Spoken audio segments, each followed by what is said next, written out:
성경에서 가장 충격적인 장면 중에 하나가 있다면 아브라함이 아들 이삭을 번제로 드린 장면일 것입니다. 많은 영화에서는 아브라함이 고민하고 갈등하는 장면을 심도 있게 표현하고 있습니다. 그러나 과연 그럴까요? 우리는 성경을 다시 살펴보면서 모든 오해를 바로 잡아야겠습니다.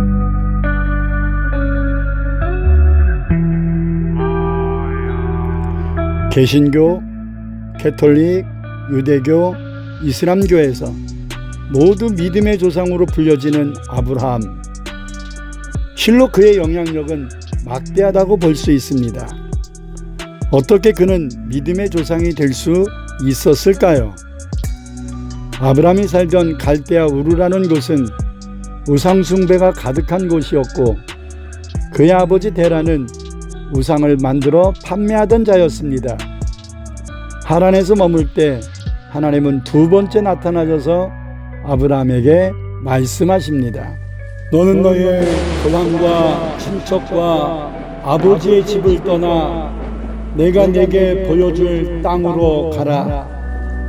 내가 너로 큰 민족을 이루고 네게 복을 주어 내 이름을 창대하게 하리니 너는 복이 될지라.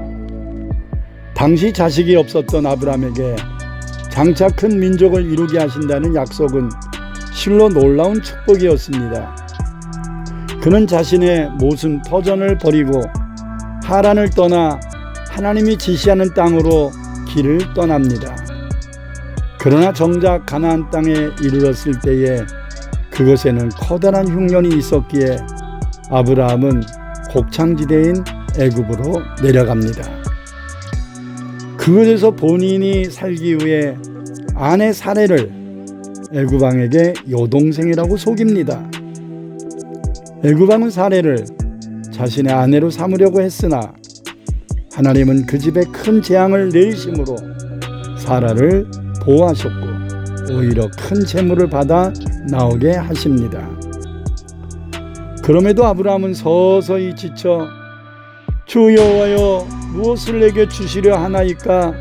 나는 자식이 없사오니 내 종 엘리에셀을 상속자로 삼기를 원하나이다 라고 하소연합니다.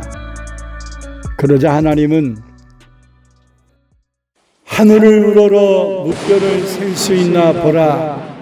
내 자손이 이와 같으리라. 위로와 확신을 주셨고 이를 아브라함이 믿을 때 그의 믿음을 의로 여기셨다고 말씀하십니다. 그러나 믿음의 조상이 되기에는 그는 아직 역부족이었습니다. 창세기 16장을 보면 가나안에서 거주한 지 10년 후 아내 사라는 아브라함에게 자신의 몸종인 하갈과 동침하여 자녀를 얻으라고 권유합니다. 그리하여 이스마엘을 낳게 됐는데 이는 하나님과 약속과 상관없는 자녀 출산이었습니다. 한마디로 아브라함이 이를 벌린 것입니다. 이 사건으로 하나님은 13년 동안 아브라함에게 침묵하시게 됩니다. 드디어 아브라함이 99세가 되었을 때 하나님은 다시 나타나셔서 아브라함에게 열국의 아버지인 아브라함으로 사레에서 열국의 어머니인 사라로 계명을 해주십니다. 내 아내 사라가 내게 아들을 낳으리니 너는 그 이름을 이삭이라 하라. 내가 그에게 복을 주어 그를 매우 크게 생육하고 번성하게 하리라. 내 언약은 내가 내년 이 시기에 사라가 내게 낳을 이삭과 세우리라.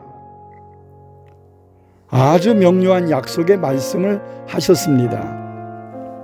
창세기 18장에 마므레의 상수리 나무에 다시 나타나시면서 내년 이맘때 내가 반드시 내게로 돌아오리니 내 아내 사라에게 아들이 있으리라 하시니 이때 사라는 자신의 몸에서 생리가 끊어진 상태였기에 어떻게 아들을 낳겠느냐며 웃었지만 여호와께서 능하지 못한 일이 있겠느냐. 기한이 이를 때에 내가 내게로 돌아오리니 사라에게 아들이 있으리라. 다시 놀랍고도 확정적인 약속을 하셨습니다. 그러나 창세기 20장을 보면 다시 기가 막힌 상황이 펼쳐집니다. 아브라함은 이방의 땅 네게브에서 24년 전 애굽 왕에게 범한 죄를 다시 짓게 됩니다. 내년 이맘때에 아들을 낳을 것이라고까지 하나님께 약속을 받은 상황에서 다시 아내를 누이라고 속인 것입니다. 그렇게 자손의 약속을 받았음에도 자신의 아내를 그라랑 아비멜렉에게 준 것입니다. 어떻게 이런 사람이 믿음의 조상이라고 할 수 있겠습니까? 이때도 하나님은 아브라함을 위하여 아비멜렉 왕에게 현몽하여 이제 그 사람의 아내를 돌려보내라.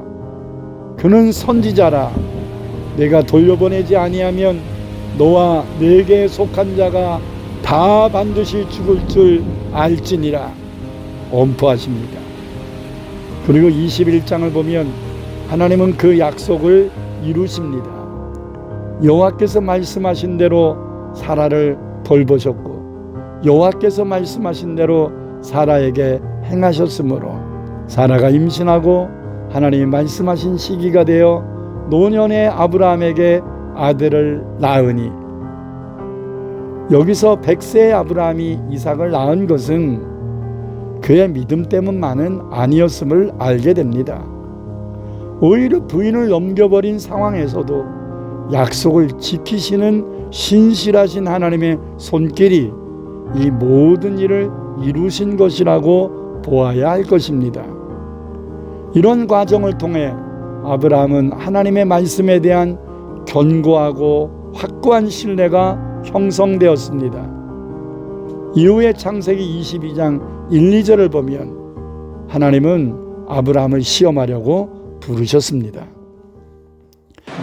아브라함아, 내 아들 내 사랑하는 독자 이삭을 데리고 모리아 땅으로 가서 내가 내게 일러준 한 산 거기서 그를 번제로 드리라 고 명령하셨습니다.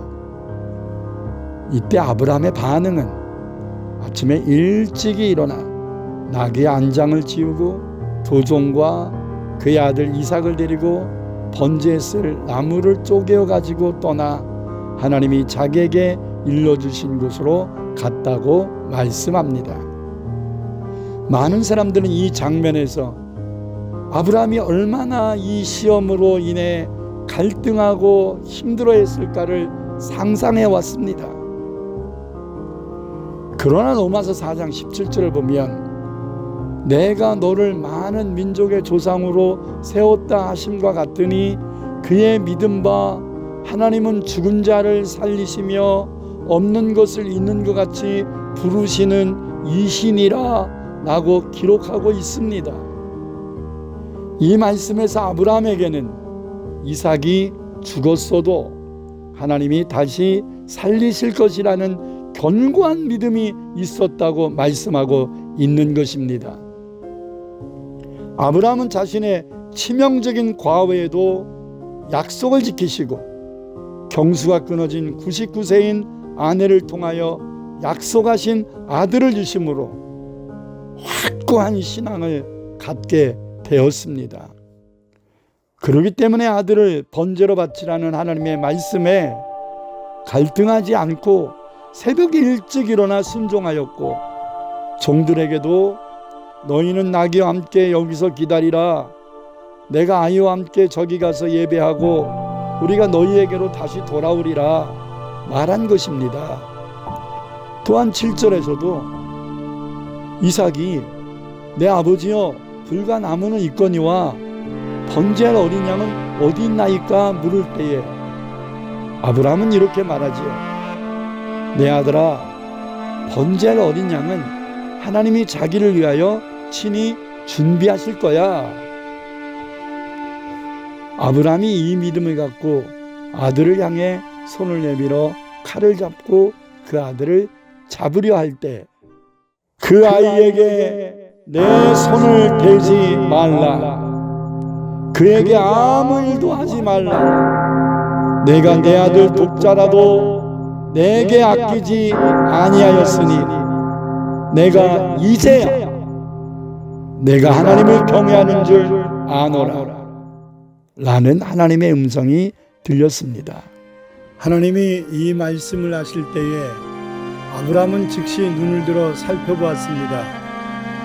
그때 한 순양이 수풀에 뿔이 걸려 있는 것을 보게 됩니다. 아브라함은 가서 그 순양을 가져다가 아들 이삭을 대신하여 번제로 드리게 됩니다.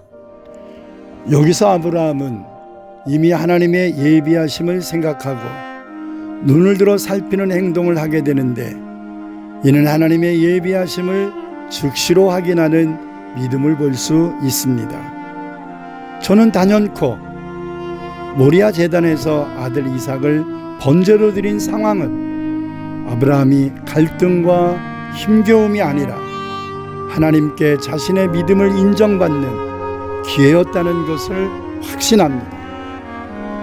이삭을 통해 민족을 이루시겠다는 약속의 신실함을 믿었고, 설상 이삭을 죽이실지라도 다시 살리실 것이라는 견고한 부활신앙을 보였던 것입니다. 많은 넘어짐과 허물이 있었던 아브라함의 신앙 여정이었지만, 아나 사라를 2번이나 왕의 아내로 넘겨줄 뻔한 모질이 남편이었지만, 약속대로 이루어 가시는 신실한 하나님의 손길을 보면서 그는 최후에 흔들리지 않는 견고한 신앙의 소유자가 된 것입니다. 내가 내 아들 독자라도 내게 아끼지 아니하였으니 내가 이제야 내가 나를 경외하는 줄을 아노라. 여러분, 하나님의 신실한 약속을 경험하고 신뢰하는 자에게만 이제야의 신앙이 존재하는 것입니다. 이제야의 신앙은 자기 공로가 아닌 약속을 이루시는 하나님께 대한 성도들의 당연한 아름다운 반응인 것입니다.